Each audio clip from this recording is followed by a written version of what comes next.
간절한 기도의 제목들이 있으시죠? 저도 기도의 제목들이 있고요. 또 기도해오고 있는 제목들이 있습니다. 하나님이 생각보다 쉽게 또 응답해 주신 그런 응답의 체험도 있고, 또 어떤 경우는 굉장히 오래 시간이 걸린 그런 기도의 제목들도 있고요. 또 지금도 기도하는 그런 제목들이 있습니다. 언제가 하나님의 뜻일지 답답한 마음이 있죠. 그리고 염려스러운 마음도 있고요. 그래서 오늘 시편 40편 말씀을 지난주에 묵상을 하면서 우리가 생각을 하고 나눠가야 되겠다 생각이 되었습니다. 이 성경에는 여러 가지 숫자들이 이렇게 나타납니다. 하나님의 뜻을 인간 세상에 사는 사람들이 이해할 수 있도록 전하기 위해서 사람들이 가지고 있는 문화를 사용해서 하나님의 뜻을 전하시는 거죠. 그렇지 않으면 저희들이 하나님의 뜻을 알 수 없기 때문에 그런 거예요.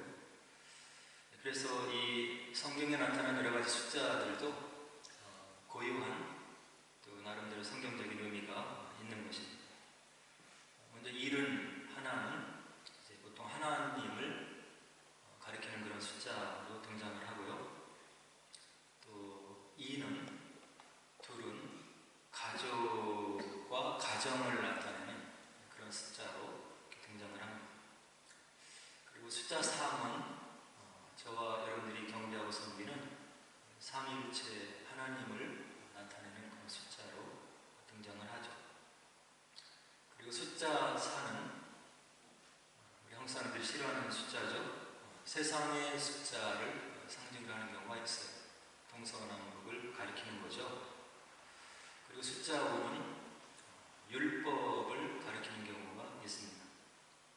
그리고 숫자 6은 무엇인가 능력이 있고 또 출중하지만 완벽에는 이르지 못하는 그런 의미로 이렇게 나타나는 것을 볼 수 있습니다. 그래서 계시록에 적그리스도로 이제 666이라고 하는 숫자가 나타나는데요. 하나님과 방불하는 그런 능력을 갖고 있는 거죠. 그러나 그 완벽하시고 온전한 권능을 가지신 하나님에게는 미치지 못하는 이제 그런 상징적인 의미가 있는 거죠. 그래서 이것을 컴퓨터로 환산을 하고 레오로 환산을 하고 여러 가지 이제 숫자로 환산을 해서 그것이 적그리스도다 이렇게 얘기를 하는데요. 그거는 앞에 이루어질 일이기 때문에 사실 아무도 모르는 거고요. 무언가 능력이 있고 권세가 있지만 하나님에게는 미치지 못하는, 그러나 인간에게 큰 세력을 끼치는 그런 사람으로 이제 적그리스도를 얘기하고 있는 거죠. 그 다음에 숫자 7은 이제 완전수라고 얘기를 하는데요. 하나님의 숫자 3과 세상의 숫자 4를 더해서 완전수라고 이야기를 합니다. 그 다음에 숫자 10은 충만한 의미를 이제 가지고 있고요. 숫자 12는 이스라엘의 12지파를 상징합니다. 그리고 신약에서는 12사도를 나타내는 그런 의미로 나타나죠.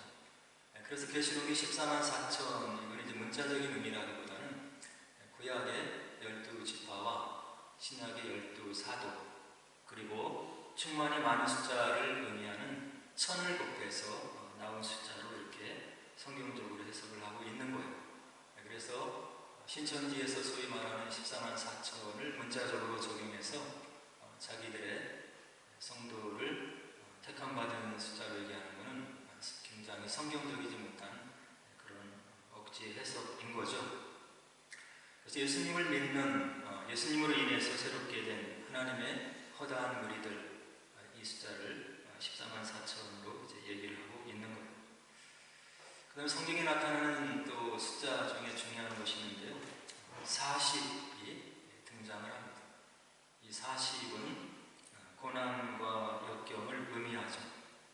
출애굽한 뒤에 이스라엘 백성들이 광야에서 지난 생활을 이제 40년이다 얘기를 하고요. 같고요. 또 예수님께서 공생의 사역을 시작하시기 전에 금식을 하시면서 하나님 앞에 온전하게 헌신하고 위로부터 내리는 능력을 덧입히게 되는데 40일 밤낮을 금식했더라 이렇게 이야기를 하고 있습니다. 이 중에서 오늘 저희들이 숫자 40일에 대해서 한번 생각을 해보려고 합니다. 말씀드렸듯이 40이 가지고 있는 숫자의 의미는 시험과 시련과 유혹을 상징하고 있어요. 창세기의 노아의 이야기를 들어보면 하나님께서 노아에게 이제 홍수를 예언하십니다. 7장 4절에 뭐라고 하냐면 지금부터 7일이면 내가 40주야를 땅에 비를 내려 내가 지은 모든 생물을 지면에서 쓸어버리리라. 물로 쓸어버리겠다고 하는 홍수의 심판의 선언이 40주야라고 등장을 하는 거예요.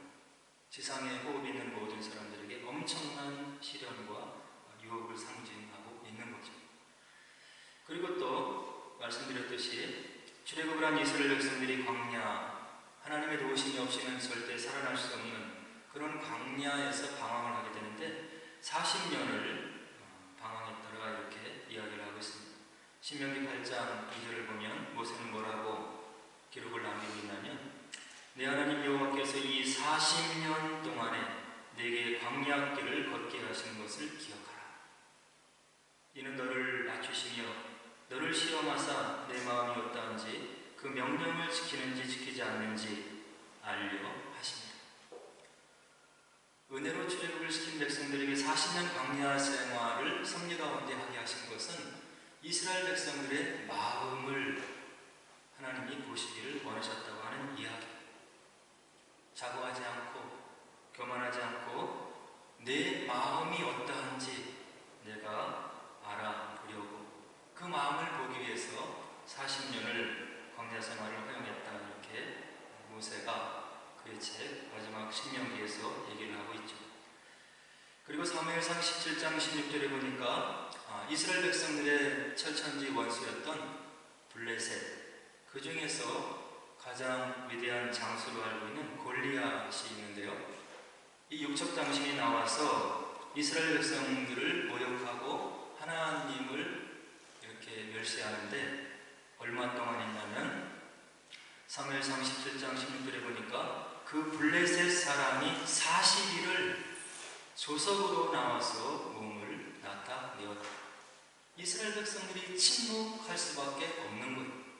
아무도 이 적장을 맞서서 싸울 수 없는 그런 수치와 모멸감을 느끼게 하는 것을 무려 40일을 했더라 이렇게 사무엘이 기록으로 남겨놓고 있는 거죠.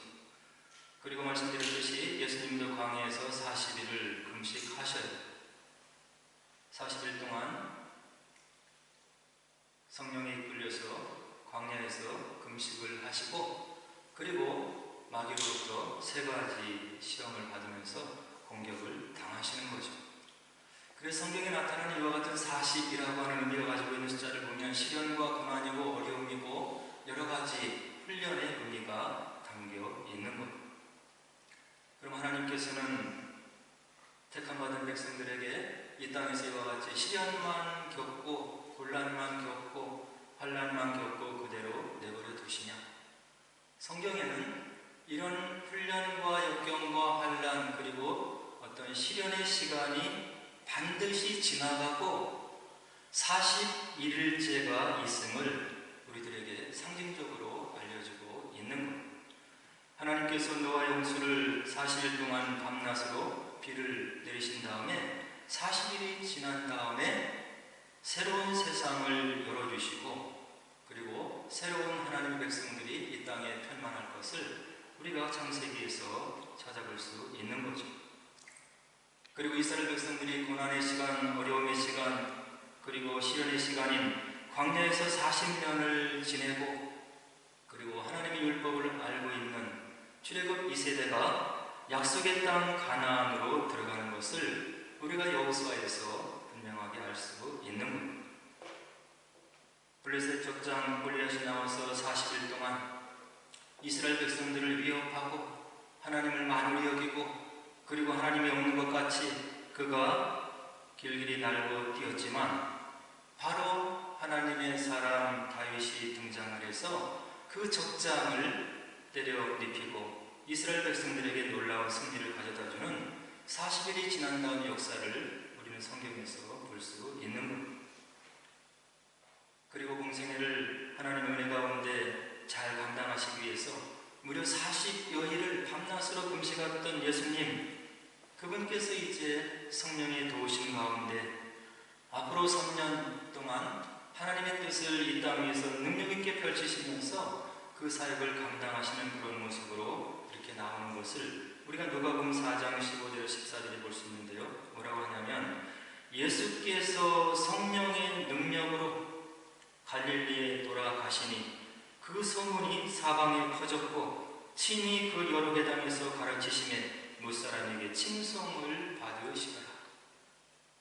이와 같이 성경 여러 군데를 보면 우리가 살아가는 이 땅의 삶이 고난이 있을 것이라는 것을 예고해주고 있는 거예요. 그러나 하나님의 백성에게 다가오는 이 고난의 시간, 훈련의 시간, 어려운 시간, 그리고 여러 가지 하나님이 없는 것 같은 이 시간들은 무의미한 시간들이 아니고 그런 시간들을 통해서 반드시 우리의 마음이 준비되고 그리고 상징적인 41번째의 날이 약속이 되어 있고 그 하나님의 언약의 말씀대로 그러한 축복들이 믿는 자들에게 그대로 말씀 가운데 임했음을 성경 하나님의 말씀은 우리들에게 분명하게 알려주고 있는 거예요. 그래서 우리가 붙잡아야 될 말씀은 무엇이냐면 고난을 지나가는 것 같고 어려움 지나가는 것 같고 그리고 나 혼자 있는 것 같고 아무도 나를 위로해 주지 않는 것 같고 하나님이 심지어 나의 기도를 들어주지 않는 것 같고 침묵 속에 있는 것 같은 그때 우리가 약속의 말씀을 붙잡아야 되는 거예요.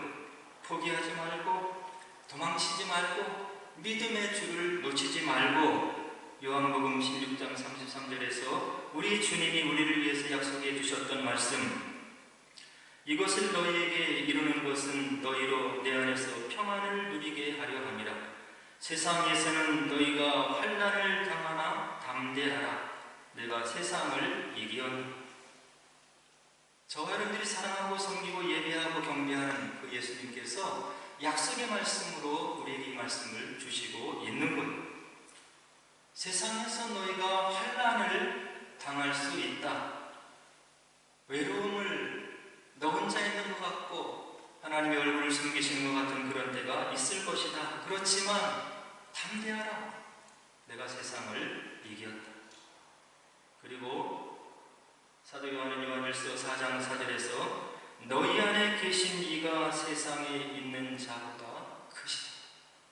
저와 여러분들 속에 성전 삼고 계시는 그 성령 하나님께서 세상에 있는 그 어떤 세력, 어떤 존재보다 크신 분이라고 하는 것을 저와 여러분들이 말씀 가운데 꼭 믿어야 될 것을 하나님께서는 이야기를 해주시고 있는 겁니다.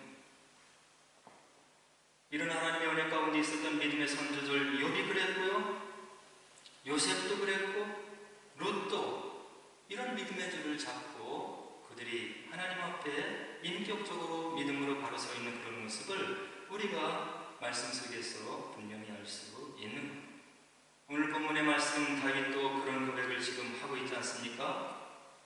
1절로 4절에 내가 여호와를 기다리고 기다렸더니 내가 여호와를 기다리고 기다렸더니 귀를 기울이사 나의 부르짖음을 들으셨다. 다윗이 체험적으로 믿음의 고백을 하고 있는 여호와를 내가 기다리고 기다렸더니 얼마나 간절한 여호와의 도움의 손길을 기다렸으면 이런 표현을 우리들에게 남겨놓고 있겠습니다.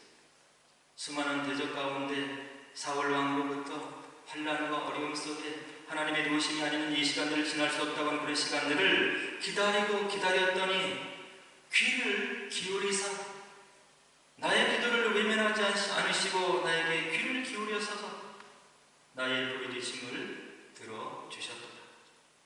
나를 기가 막힐 웅덩이와 수렁에서 끌어올리시고 내 발을 반석 위에 두사 내 걸음을 견고하게 하셨도다. 새 노래 곧 우리 하나님께 올릴 찬송을 내 입에 두셨으니 많은 사람이 보고 두려워하여 여호와를 의지하리로다.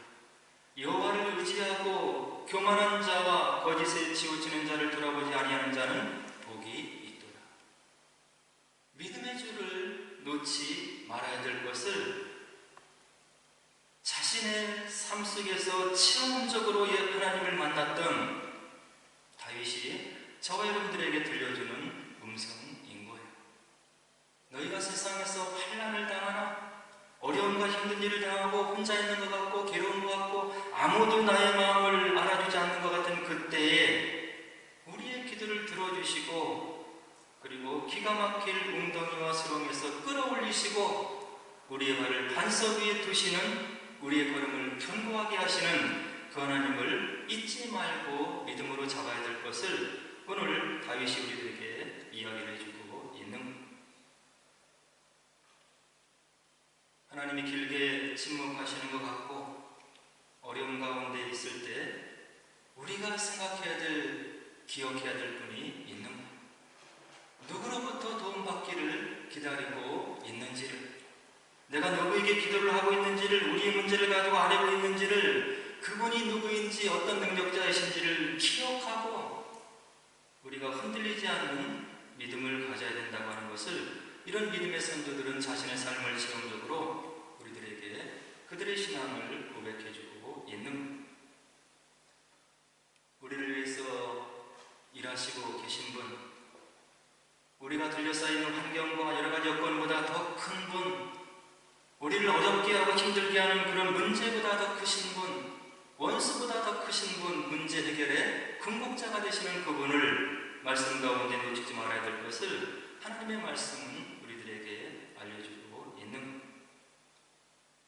히브리서 기자는 우리들에게 이러한 말씀으로 신앙 가운데 견고히 서 있을 것을 위로해 주시는데요. 뭐라고 하냐면 하나님이 아브라함에게 약속하실 때 가리켜 맹세할 자가 자기보다 더 큰 이가 없습니다. 잘 살고 있는 갈대아 우에서 아브라함을 불러 내시잖아요. 내가 뜻이 있다. 내가 너에게 너를 통해서 이루고자 하는 뜻이 있다. 나의 뜻에 따라 순종해라. 하나님께서 아브라함에게 믿음의 확신을 주기 위해서 약속을 주기를 원하시는 거예요. 근데 하나님보다 크신 자가 없잖아요. 그래서 어떻게 하시냐면 자기를 가리켜 맹세하여 이르시되 내가 반드시 너에게 복주고 복주며 너를 번성하게 하고 번성하게 하리라. 이 약속의 말씀을 아브라함이 붙잡고 말씀해보면 그가 이 말씀을 붙잡고 오래 참아 약속을 받았느니라. 이렇게 히브리서 기자는 우리들에게 아브라함의 믿음을 증언해주고 있는 것. 사람들은 자기보다 더 큰 자를 가리켜 맹세하나니 사람들은 우리보다 더 큰 자를 대리인 삼아서 맹세를 해요. 맹세는 그들이 다투는 모든 일의 최후의 확정이 되기 때문에 그렇지 않냐? 하나님은 약속을 기업으로 받은 자들에게 그 뜻이 변하지 아니함을 충분히 나타내시려고 그 일로 맹세로 보증해 주시고 있지 않냐? 내가 너를 복주고 복줄 거다. 내가 이 땅에서 살아가는 그 삶을 복되게 할 것이고 너를 통해서 하나님 나라의 영광을 보게 하는 그런 계획이 너희들에게 있음을 하나님이 하나님의 이름을 걸고 우리들에게 축복을 약속해 주셨다고 하는 이야기. 이는 하나님이 거짓말을 하실 수 없는 이 두 가지 변하지 못할 사실로 말미암아 앞에 있는 소망을 얻으려고 피난처를 찾는 우리에게 큰 안위를 받게 하려 하십니다. 1세기 그 참혹한 로마 제국의 핍박을 받던 상황에서 히브리서를 남겨놓은 기자는 이런 말씀을 우리들에게 남겨주고 있는 말씀 가운데, 언약 가운데, 약속 가운데 흔들리지 마라. 하나님이 맹세해서 우리를 잘되게 하시고 축복해 주시고 우리를 통해서 영광 받으시겠다고 약속해 주시지 않았느냐? 하나님이 맹세를 하신 것이다. 오늘 시편 5절을 보면 다윗도 이런 고백을 하면서 하나님을 찬양하는 말씀을 볼 수 있는, 여호와 나의 하나님이여 주께서 행하신 기적이 많고, 뒤를 돌아보니까 주께서 다윗의 삶 속에서 행하신 기적이 많은 거예요. 우리를 향하신 주의 생각도 많아서 그 어느 누구와도 견딜 수가 없나이다. 나의 삶 속에 개입하시고 간섭하셔서 기도의 응답을 주시고 행하신 기적이 주보다 많은 사람이 없나이다. 그리고 나를 생각하시면서 염려하시면서 그리고 나의 삶을 위해서 경영하시는 주님의 생각이 많은 것을 내가 체험적으로 알고 있나이다. 내가 그것을 널리 알려서 말하고자 하나 너무너무 많아서 그 수를 셀 수도 없나이다. 고난의 때, 어려움의 때 하나님이 침묵하시는 것 같을 때 우리가 지난 날을 돌아보는 지혜가 필요하다고 하는 이야기입니다. 하나님 속에서 나와 우리 가정의 삶 속에 어떻게 역사하셨는지를 기억하는 지혜가 필요함을 오늘 다윗을 통해서 알 수 있는 겁니다. 하나님이 침묵하시는 것 같을 때 우리가 기다림으로 그 약속을 기다려야 된다고 하는 것을 오늘 본문이 이야기를 해주고 있는 것이죠. 기다리면서 우리에게 하나님이 주시는 축복이 있는데, 첫째는 우리의 마음의 인격이 자라나는 것. 어려움과 힘든 일, 그리고 역경을 통해서 믿음을 가지고 하나님의 약속을 부여잡고 발버둥치는 그런 시간을 통해서 하나님의 성품을 담는 그런 인내의 성품이 우리들에게 자랄 수 있다고 한다는 이야기. 우리 인격이 자라야 행복이 우리 삶 속에 해석이 될 수 있는, 아이가 원하는 대로 그때마다 아이가 요구하는 것을 그때마다 주면 아이가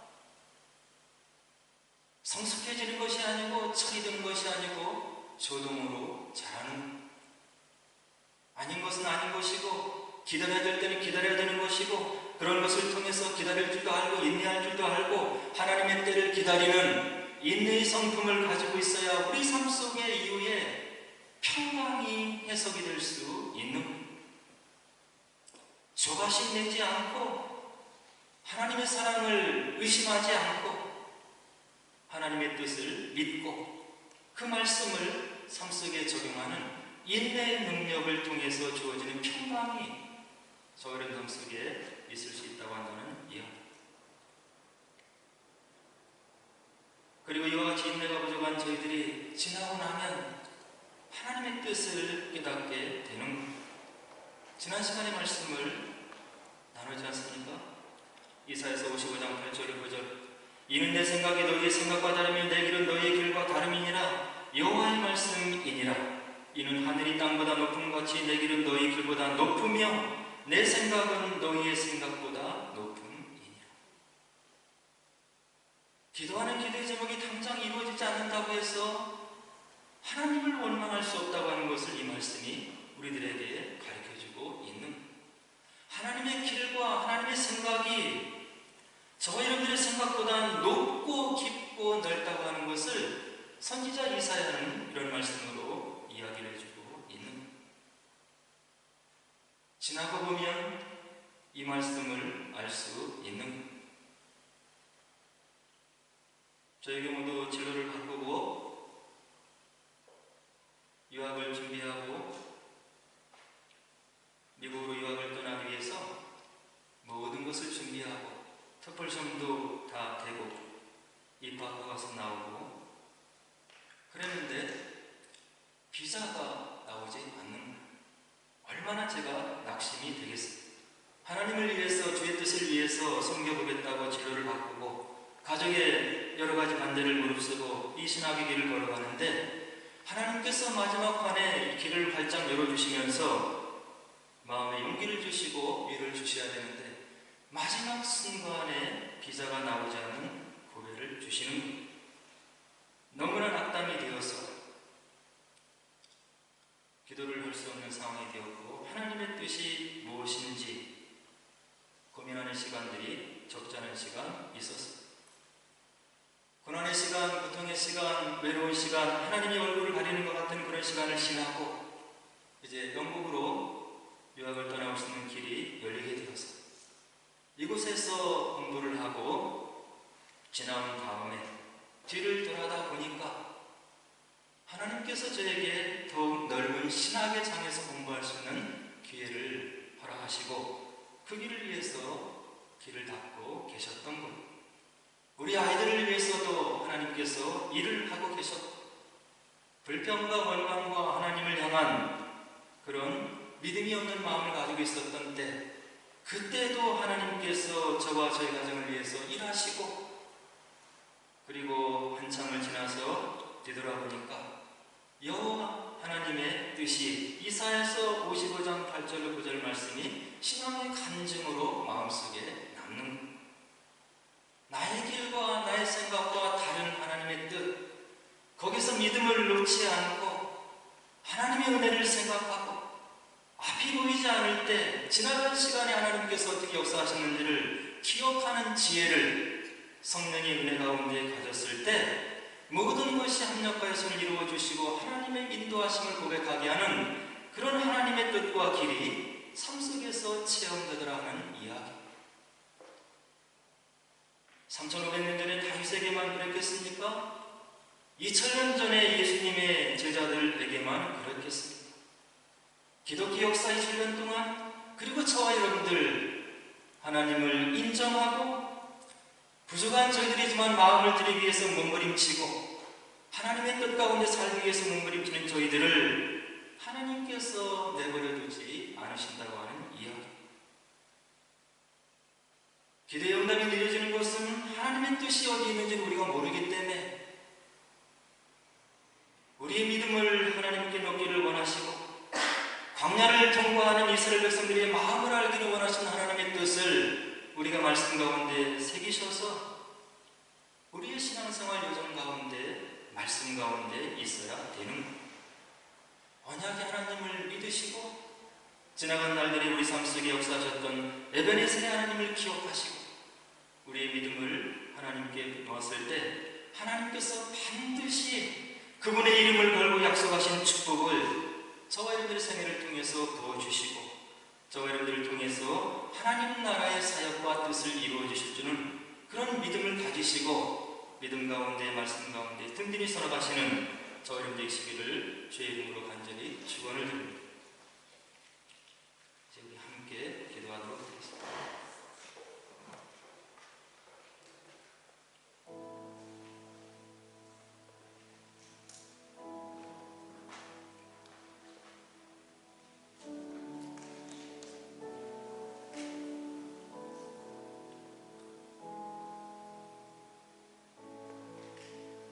인격의 하나님께서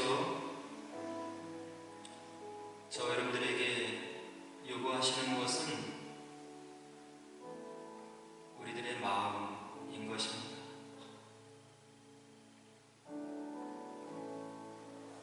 우리가 연약한 가운데 주님을 위해서 무엇인가를 한다면 얼마나 우리가 할 수 있겠습니까? 우리가 섬기고 봉사를 한다면 얼마를 우리가 할 수 있겠습니까? 지구상 도처의 전쟁으로 기아로 기근으로 쓰러져가는 그 많은 사람들을 위해서 우리가 할 수 있는 일이 도대체 무엇이 있겠습니까? 우리들은 그저 주어진 삶을 살아가면서 가족의 구성원들을 위해서 섬기고 또 주님의 이름으로 세워주신 교회를 위해서 조그만의 섬김과 봉사를 할 수 있는 그런 지극히 제한적인 삶을 살고 있는 우리들인 것입니다. 우리가 하나님을 위해서 무엇을 내놓을 수 있겠습니까? 그래서 구원은 선물로 주어지는 것입니다. 선물로 우리가 하나님 나라를 약속받았기 때문에 우리가 더더욱 교만한 마음을 가질 수가 없는 것입니다.